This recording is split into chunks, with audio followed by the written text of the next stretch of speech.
Live from WRAL News Headquarters in Raleigh, your number one source for local news. WRAL News, coverage you can count on. It's a bright and beautiful start to the holiday weekend, and it is only getting warmer from here. I'll let you know when it could feel more like early June coming up.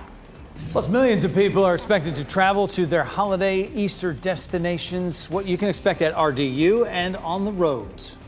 And a season focused on redemption ends in regret and an early tournament exit for UNC. But two other Triangle teams hope to punch their ticket to the Elite Eight tonight. Okay, so with that in mind, we'll give you this live look right there at the Franklin Street intersection in Chapel Hill. And the sun's shining brightly on this Good Friday. Good afternoon to you. I'm Jeff Hogan. And I'm Renee Chu. Thanks for joining us. It sure is beautiful out there with all that sunshine. Temperatures are warming up today, and they will just keep going up. Meteorologist Kat Campbell is in the WRAL Severe Weather Center with your Easter weekend planner. And it is looking great. A lot of smiles when you see this Easter weekend forecast. 77 degrees tomorrow, plenty of sunshine. 81 degrees on Easter Sunday. It's going to be warm and breezy throughout the weekend. If we take a closer look at your Sunday planner, temperatures will be in the mid-50s in the morning, warming all the way up to 75 by lunchtime, low 80s for the afternoon, and mid-70s for your dinner forecast. High pressure has started to build in from the west, and that's why we've got this warming wind from west to east the flow today. It will stay pretty breezy through the weekend, but that's what warms us up. We've got this warming wind coupled with our jet stream lifting to the north. Take a closer look at our temperature. 67 is the normal high this time of year, 10 degrees above normal, and then we're even up to 84 degrees on Monday. That's the normal high for late May into early June. To put that into perspective, we stay in the 80s on Tuesday, and then temperatures start to trend down by the middle of next week. I'll have a closer look at your weekend forecast on Futurecast and when things begin to change coming up. All right, Kat, I want to take a look at traffic here. Of course, a lot of people are going to be heading out for Easter weekend. As we take a look at those live sensors, not picking up any unusual delays at this point. There are a few minor crashes around Raleigh, not affecting traffic, though, on major routes. There was an earlier crash on 40 eastbound right around Wade Avenue. A little bit of a brake tap situation going on through there, but not seeing any big backups. Also, a little bit of a slowdown starting to build on 40 westbound heading out of Chapel Hill back toward the Hillsborough area. Take a live look at 40 at Harrison Avenue in Cary. If you're heading to the airport, you're in good shape on 40 westbound from Raleigh. 540 westbound out of North Raleigh, also looking good. And at the moment, 40 eastbound looks fine out of Chapel Hill and South Durham. Brian, thanks. If you're traveling this weekend, be prepared for traffic on the road and at the airport. You're looking live now at RDU. WRAL's Kelsey Coffey explains there will be a lot of people on the move for Easter weekend and for spring break trips. Spring break, Easter weekend, and an upcoming solar eclipse could all impact travelers here at RDU. This weekend and next week are going to be the peak of spring travel season. Here's a look at crowds here at RDU around 6 o'clock this morning. The FAA is reminding travelers, give yourself a little extra time at the airport, especially next week. They say there could be special security measures like temporary flight restrictions on April 8th. That's because of a solar eclipse. This could impact crowds at airports across the country. Or maybe you're hitting the road this Easter weekend. 60% of people are likely to take a road trip this year. That's according to a survey from Nationwide. Law enforcement across the state are cracking down on speeding this holiday weekend. Every spring, the number of people who are on the road increase. And, they're going from place to place, often for vacation, a little more for work, with the warmer weather. So with that comes an increase in speed-related crashes. Definitely be safe out there on those roadways. And if you want any information about all things spring travel season, head to our website, WRAL.com. Kelsey Coffey, WRAL News at RDU. We're also tracking gas prices for you. They are slowly rising. New numbers from AAA today show the national average is $3.54. That's 22 cents more than a month ago. North Carolina's average is $3.27 a gallon. That's up 12 cents from last month. Find the cheapest gas near you by searching Fuel Tracker on WRAL.com. Two 13-year-old boys are recovering after being shot yesterday. Durham police say they were called to go to the hospital because two people showed up there with gunshot wounds. It's believed the shooting happened in the area of Ridgeway Avenue and Lakeland Street.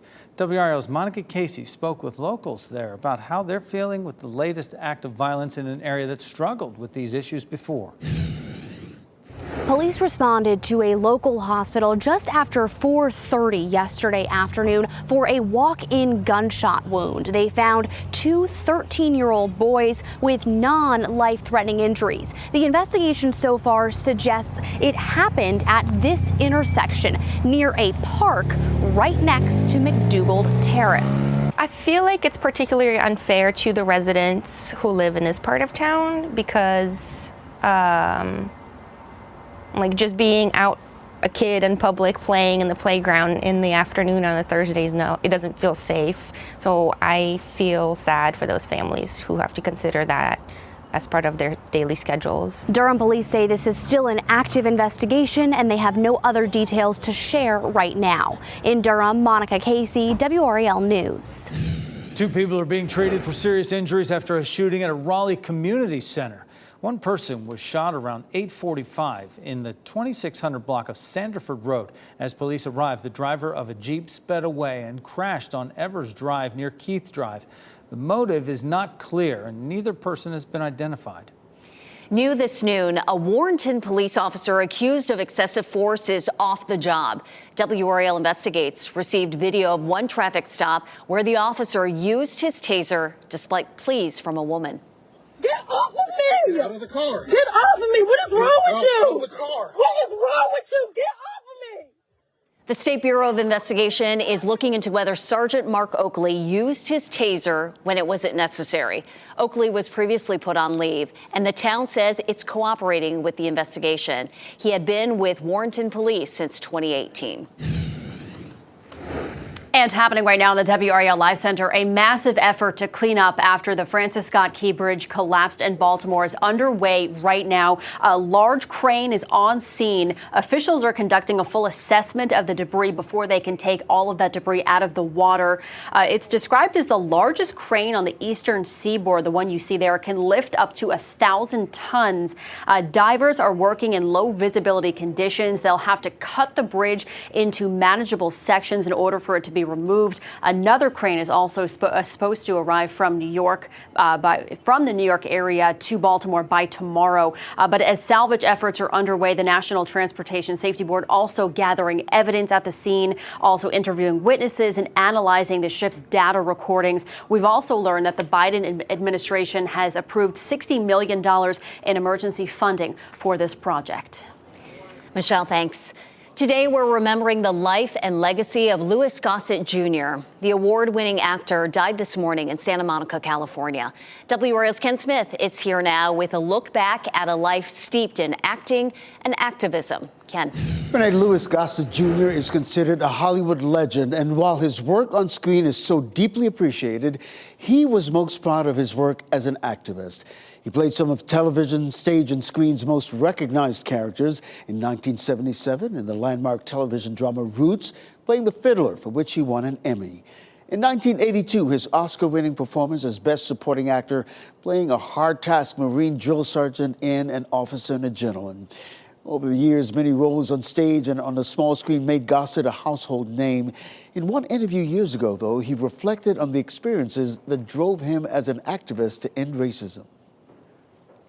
I had to relearn the importance of what it takes to survive in this town. And I had to act as if I was second class. And I had to ingest the onus of being an African-American person in America. Over the years, he battled drug and alcohol addiction, as well as a bout with prostate cancer. He eventually got clean and once again enjoyed a successful acting career in recent years.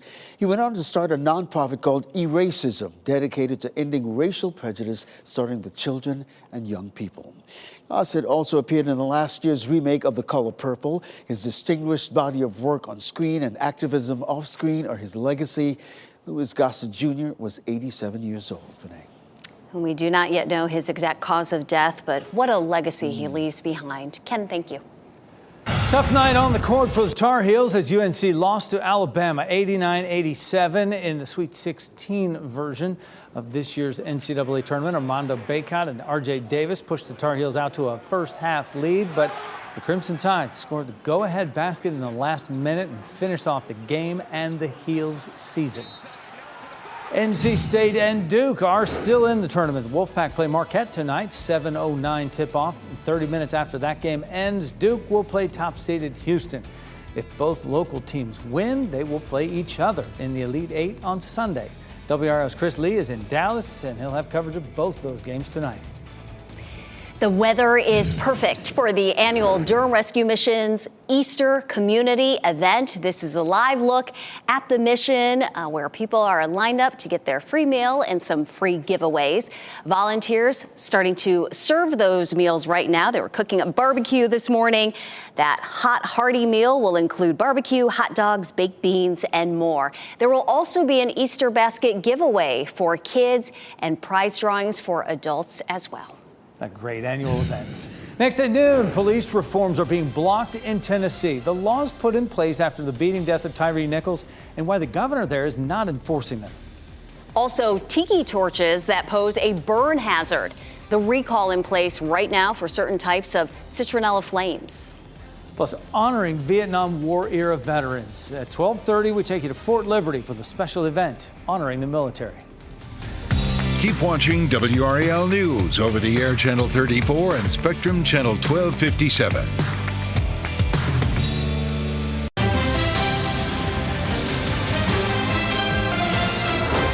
UNC law students say they're disappointed with a judge's decision to deny the release of Raleigh police body cam footage showing a so-called quick knock warrant. This involves a case from 2021 when police stormed into the home of Amir Abood seconds after knocking on the door.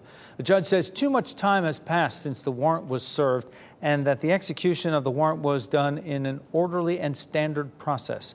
They also say the video doesn't have a compelling public interest. Students with the UNC Civil Legal Assistance Clinic who represent Abood say this outcome has strong grounds for an appeal, but the decision to file one is up to their client. And I have a lot of concern with the fact that the release of this footage was denied. I feel like we're not giving citizens the ability to even see that quick knock warrants are happening. Executing these warrants, and barging the door within a few seconds, it doesn't really give people in the home even time to react. The students also made the argument that body cameras are meant to establish a sense of transparency to the public. They argue if you deny that transparency, you're denying the very thing taxpayers are paying for. Tennessee Governor Bill Lee signed a bill into law that blocks cities from enacting some local police reforms introduced after the deadly police beating of Tyre Nichols. The measure in Memphis prohibited police stops for minor infractions. The 2023 ordinance was passed by the Memphis City Council in the months after Nichols was severely beaten by officers during a traffic stop. Police originally said they stopped Nichols for reckless driving. Camera footage later showed no evidence of probable cause for the traffic stop. Nichols was hospitalized and died several days later after his injuries. And happening right now in the WRAL Live Center, an update to a story that we brought you this morning. A man has died after he was shot this morning at a home in Lumberton. Police responded to that home around 12:30 this morning. They found Charles Bethea. He was transported to the hospital with multiple gunshot wounds where he later died. Bobby Jones has been arrested. He is charged with first-degree murder. He is in the Robeson County Detention Center under no bond. As a record number of immigrants pour into the U.S., many Americans are moving elsewhere. The number of U.S. expatriates in European countries is on the rise. Alex Hogan explains why an increasing number of Americans are leaving the United States. Americans are moving to Europe in growing numbers. It's the largest group coming that wants to relocate for a better life. Relocation specialists say Americans right now are pointing to the same two problems. Safety reasons and for politics reasons. Our Boston market had a mass shooting. The local pizza place that I went to on a regular basis had a mass shooting. Brian and Janice say they left their home in Washington, D.C. for a more affordable and safer life in Portugal. I don't fear for my life here. Politics back home also came into play. There's nobody good to vote for. There's nobody who's going to help the country. According to Eurostat, the number of U.S. citizens moving to the European Union first spiked after the 2016 election. Relocation companies tell Fox that trend really kicked off in 2020. We anticipate with this coming elections, then it becomes even more, relevant for people to act on it. People like Wesley Tan, who moved from LA to Poland. Having the flexibility to be able to leave and move to another country if you want is very powerful. In 2022, the number of U.S. citizens relocating within the European Union climbed by 28%. The majority of Americans are moving to France, then Spain, Germany, the Netherlands, and then Italy. But some smaller countries are making big waves for what they can offer. 79-year-old Linda Corin from Santa Fe, New Mexico, will move to Portugal at the start of April in hope of a California-like retirement without the West Coast price tag. The climate is marvelous, and the sea is even more marvelous. And so if you add all of that together, it's a great decision as far as I'm concerned. Portugal seems to be pretty popular. That was Alex Hogan reporting. And Americans who've left the country say they don't regret the move, but they warn others not to underestimate the culture shock factor and the red tape of moving. People in Iceland experienced a beautiful collage of color Thursday.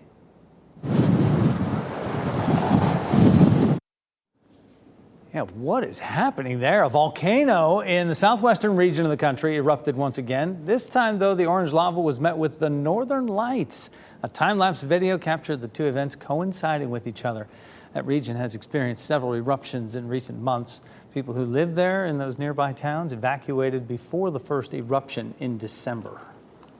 Such explosion of color, the Northern Lights on my bucket list. Iceland also on my bucket list. I don't want to move there, but I do want to visit there. Yeah, right. Yeah. We can do. I know one person who has. Yeah, who can give us some recommendations in this room. Right now. I do a lot of Northern Lights and aurora forecasting. There's actually space weather prediction centers, so I look into that all the time just for fun on the side. So one of these days we'll get there. We'll all go on a group trip up that way. Sounds but certainly, nature's colors in those videos of the volcanoes and the northern lights showing up there. Here at home, we've got some beautiful weather to look forward to. 81 degrees on Easter Sunday, 84 on Monday. It's going to be feeling more like summer, 83 Tuesday. If you have outdoor plans Sunday, maybe you've got an Easter egg hunt, do not forget the sunscreen. That spring sun, and when you get these warm temperatures, can really sting sometimes. So just a heads up, and don't forget the allergy medicine as well. Southern Pines, the Longleaf Golf and Family Club, it is busy today. A great day for golf. Apex looking bright and beautiful. Top of the Hill restaurant in Chapel Hill, a live look there.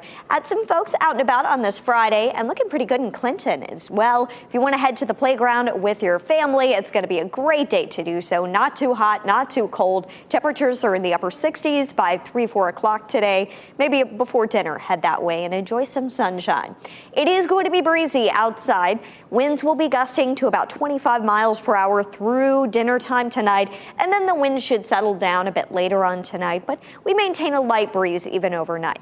Let's talk about the weekend. Tomorrow it's going to be beautiful. We've got the southwest wind around 10 to 15 miles per hour, and that's going to be warming us up throughout the day. We hit 77 degrees for the high tomorrow. Notice the clouds to our north up in Virginia. We're going to be watching this front that's to our north throughout the day Sunday. It's likely to stay in Virginia early on, and we maintain this southwest wind on Sunday to keep warming us up to 81, but this front could drop close to the North Carolina-Virginia line, and because of that Sunday night, this would be late Sunday night, we can't rule out an isolated shower, perhaps a storm in our counties bordering Virginia. We're not expecting to see that here in the Triangle or anywhere else. It's a minimal chance. I just can't rule it out, so I wanted to mention it. It's a 20% chance for rain Sunday night. Similar setup Monday, giving us that 20% chance for rain.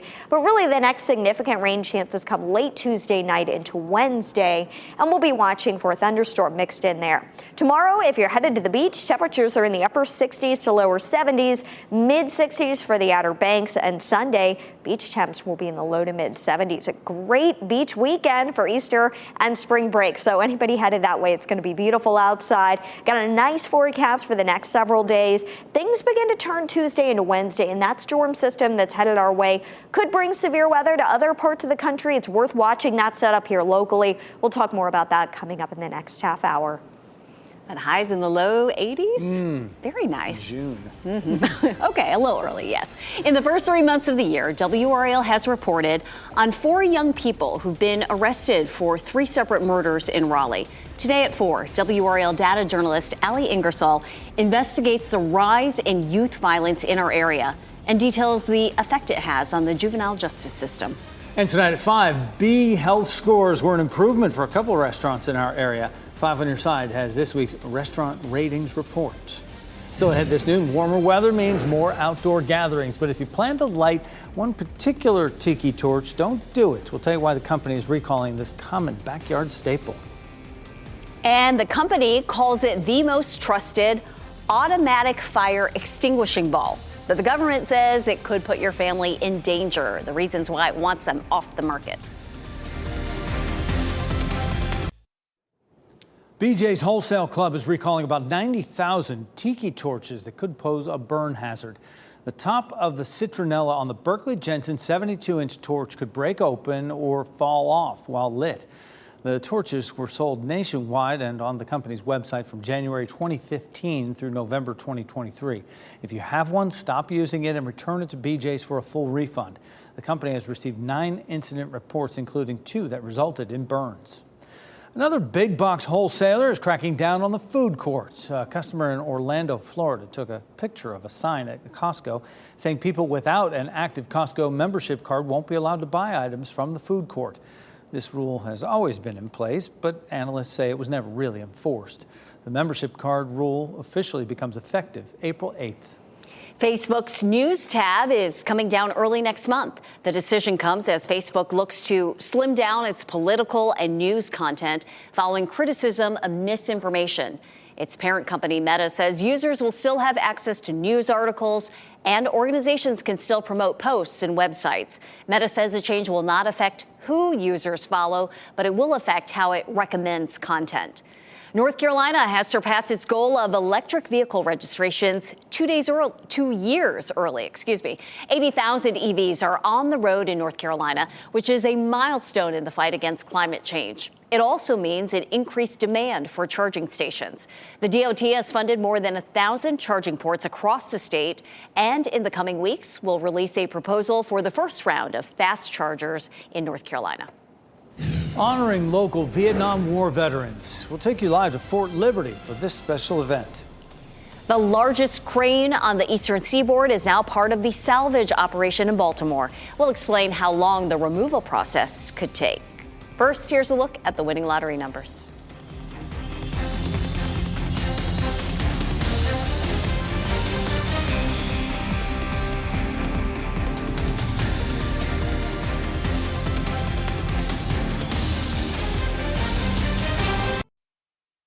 Shot in 4K ultra high definition. Your number one source for local news. WRAL News. Coverage you can count on. At this hour, a special event is taking place at Fort Liberty. The military is honoring local Vietnam War veterans. Today is Vietnam Veterans Day. WRAL Fayetteville reporter Gilbert Bays is on post where about a dozen of those service members are receiving special recognition. Gilbert. Yeah, Renee, this is a special day here. As a matter of fact, there's a raffle going on and everything. So we're in the middle of the ceremony that's going on out here. We're at the South Commissary out here. And this is where they're honoring these veterans that you're talking about here. And it is a special recognition because not only for their service, but about the way they were treated when they came back here.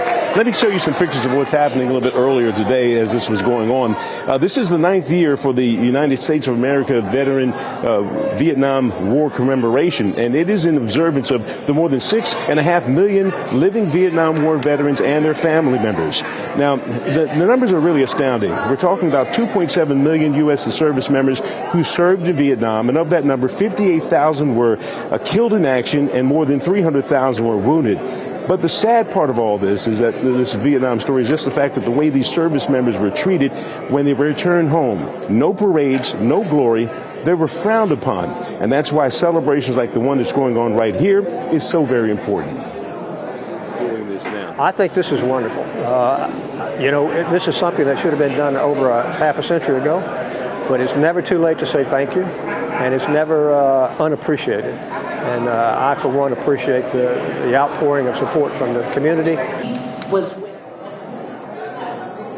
And we're looking forward to here in a few moments here. These Vietnam veterans are going, in attendance, are going to get a commemorative lapel pin in recognition of their service and also their sacrifice and honor. Right now, they're trying to win one of these prizes here. But, again, this is very significant. I've talked to a lot of the veterans who are here. And, Renee, they said, this is Vietnam Veterans Day, but they would hope that their service and sacrifice is remembered every day across this country. And it is never too late to say thank you. We hope they feel the support and appreciation and gratitude decades later. Gilbert, thank you. Work is underway to reopen the Port of Baltimore as quickly as possible. Cleanup is one thing, but Caroline Shively reports the process to start rebuilding may not move as quickly. On Friday, crews prepared to remove debris from the water surrounding what is left of the collapsed Francis Scott Key Bridge in Baltimore, so they can continue the search for 4 missing workers.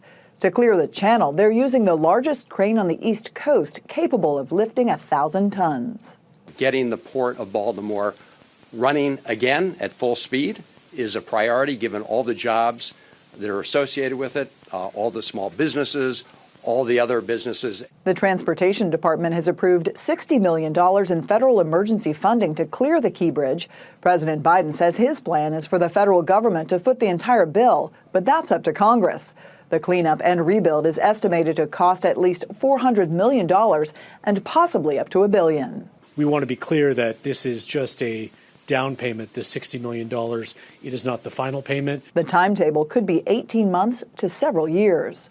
This work will not take hours. This work will not take days. This work will not just take weeks. We have a very long road ahead of us. That's Caroline Shively reporting, and another large crane is expected to arrive from the New York area by tomorrow. Most experts estimate it'll take a month or so to remove the debris and reopen the channel. We all know it's hard to get into a prestigious school like Duke, but new numbers reveal just how hard it is. This year's admission cycle for the class of 2028 wrapped up, showing the lowest acceptance rate on record. 47,951 students applied for regular decision. That in itself is also a record. And only 4.1% of those applicants got into Duke. That's down from 4.8% last year. This marks the first admission cycle since the landmark Supreme Court ruling in June. The High Court said race as a factor in the admissions process is unconstitutional. Students at St. Augustine's University will not be returning to campus for classes after the Easter holiday. Only a few students are still left on campus, as all classes will go virtual on April 1st. As WRAL has reported for months, the university owes millions of dollars to the IRS and contractors. You'll see extra law enforcement on the roads this holiday weekend. It's all part of an effort to crack down on speeding across North Carolina. WRAL's Aaron Thomas joined a Wake County deputy for a ride-along on I-40 Thursday. The sheriff's office and other agencies across the state are participating in the Speed a Little, Lose a Lot campaign this week. 52 people across North Carolina died so far this year in speed-related crashes. Every one of those statistics is a life lost. That's a family member, a friend, a community member who's no longer there. The Speed a Little, Lose a Lot enforcement campaign runs through Easter Sunday. At the top of the hour, we took you live to the Durham Rescue Mission for its annual Easter community event. And this year, inflation is hitting lots of people across the Triangle and beyond extra hard. Here's a live look there at the event underway, and you can see quite a turnout there. They're giving away bikes and other Easter baskets, and volunteers are also serving a free meal to folks as well. That meal will include barbecue, hot dogs, baked beans, and more. And there will be that Easter basket giveaway for kids and prize drawings for adults as well. So nice to see that glorious weather for the event. The organization that makes the wishes of kids who have cancer come true needs help. How you can help make a difference. Plus the progress the IRS is making in prosecuting people who lied to get COVID relief loans. Our team is working to bring you exclusive stories for coverage you'll find only on WRAL. Go to WRAL.com and search only.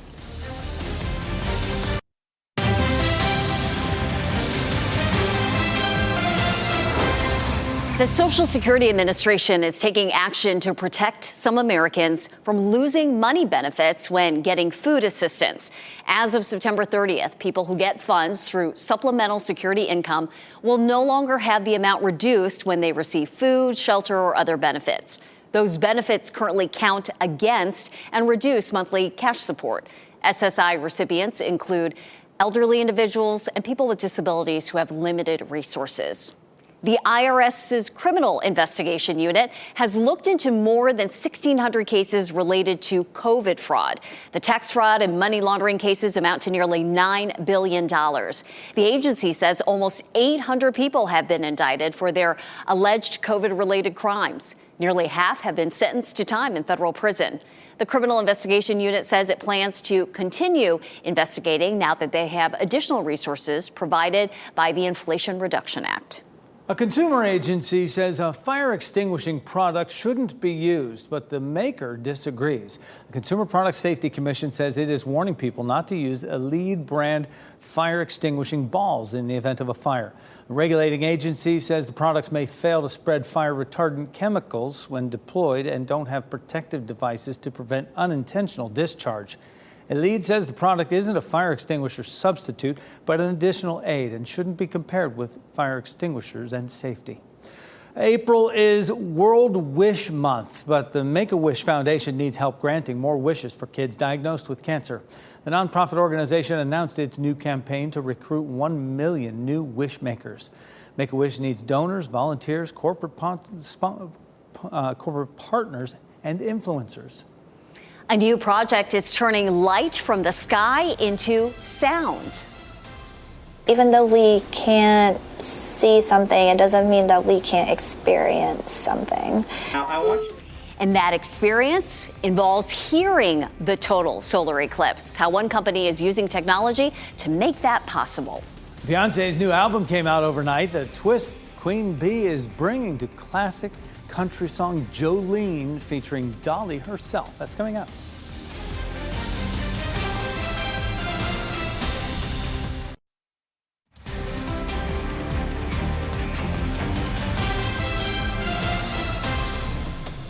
Welcome back. With all that sunshine and warmer temperatures, may we suggest visiting the WRAL Azalea Gardens. Lots to see there. My favorite, the tulips right now. You're watching WRAL News, available on YouTube TV and the WRAL app on your TV or streaming device. It is open to the public. A new travel trend has people booking getaways for a chance to get quality rest. Sleep tourism has been a growing craze for several years, but it's become even more popular since the pandemic. Research shows people are more focused on wellness and well-being. More hotels and resorts around the world are offering sleep-focused vacations. This includes amenities such as innovative soundproof rooms, ambient lighting, and no distractions like TVs or phones, all to help you get better sleep. Was the rest you got on your sleep vacation worth the trip? Honestly, when I embarked on this journey, I was expecting it not to be, and I really was surprised that I truly got some of the best sleep I had ever had.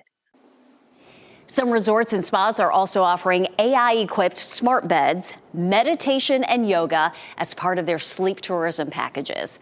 Ideally, experts say we should be getting at least 7 to 8 hours of sleep a night, but so many of us fall short of that every night. We do. A Texas man hopes April 8th 13 is his lucky number. Instead of traveling the world to see the solar eclipse, he'll only have to drive a few miles to see one. The retired engineer saw his first eclipse in 1963, and he was hooked. He even built a telescope, and he remembers all 12 previous celestial events he's witnessed. Thanks to photos and keepsakes, he has memories of traveling the world with his late wife, Mary, and his 2 children. If it stays clear, you just keep watching it. When it goes, you use your glasses when it's partial eclipse, but when it's total, take those up and look at it. And it's just something that's beautiful to see. It'll excite you. It is pretty cool. Mr. Beiser, who you just heard from there, lives in Fort Worth. He plans to travel to Plano on the 8th and take along his daughter. What an experience that will be. A tech company is creating a way for some people to experience the upcoming solar eclipse without actually seeing it. For people who are blind or visually impaired, astronomers are working on a way to create devices that turn light from the sky into sound. Researchers say the absence of sight causes the brain to enhance other senses.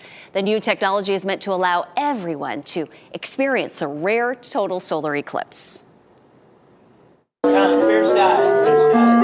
It's going to be inclusive, and having any technology that makes it possible for us to have an experience, an actual experience, rather than somebody simply describing it to us, is always fantastic.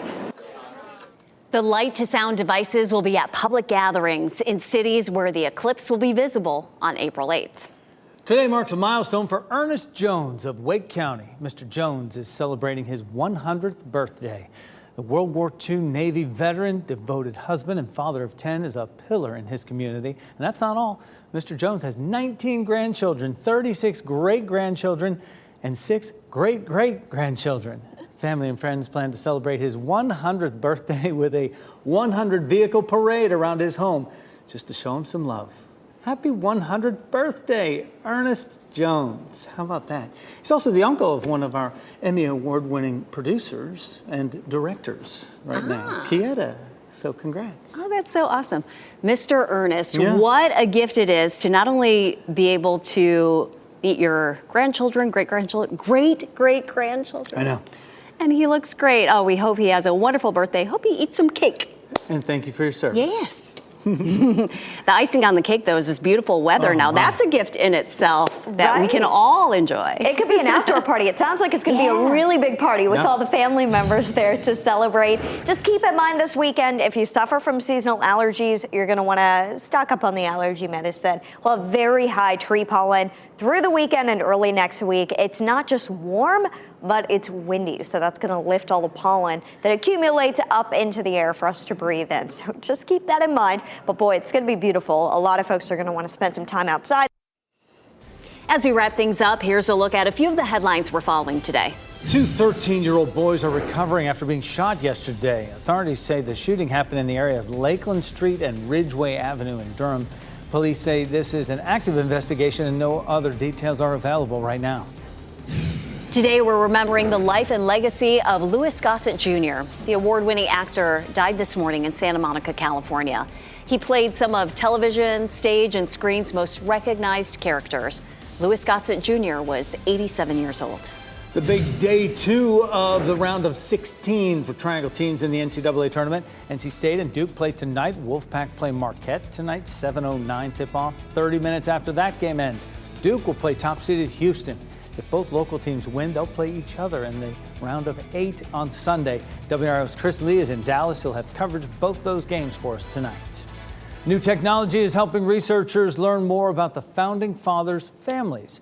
Members of George Washington's family were buried in unmarked graves at his Harewood estate in West Virginia. Researchers were working to confirm which one belonged to Washington's brother, Samuel. In 1999, they excavated 5 graves, but it wasn't until recently they could get enough genetic material to confirm identities. They compared it to a living descendant, Samuel Walter Washington, who is the current owner of the estate. The remains were from Lucinda Payne and her 2 sons, 2 of Samuel's grandsons. Samuel Washington's remains have not yet been found. Beyonce released her new album at midnight, and it delivers what fans have been hoping for and more. It has 27 tracks, features Miley Cyrus, Willie Nelson, Post Malone. She also includes her daughter, Rumi. A new take on Dolly Parton's Jolene is also included with a prelude from the country queen herself. This version of Jolene is a little different, a warning to a woman who wants to steal her man. Lyft and Uber are offering discounted rides in celebration of Beyonce's new album. Uber's 16 carriages code will get you 16% off a ride, while Lyft is offering 60% off with the code LIFTING with 2 I's. Both codes come from songs on Cowboy Carter. The codes are valid until midnight tonight. Well, it's time to take a look at our pet of the day. Mr. Pants is his name. He's a 2-year-old short-hair cat. Mr. Pants was found with a hurt paw wandering alone. Now that he is healed, he's ready for a forever home. He's super friendly and loves to cuddle up with people. We don't know how he does with other animals or young kids. If you're interested in adopting Mr. Pants, call the number on your screen or visit spcawake.org. Coming up on WRAL News at 4, the effort to save dozens of dogs from the war-torn Gaza Strip. How one local man helped bring them to North Carolina to find new forever homes. We thank you for spending part of your afternoon with us. We hope you have a safe holiday weekend. NBC News Daily is next on WRAL, your next local news update in 30 minutes. Get breaking news updates anytime with our WRAL News app. Happy Easter, everyone. Keep watching WRAL News over the air Channel 34 and Spectrum Channel 1257.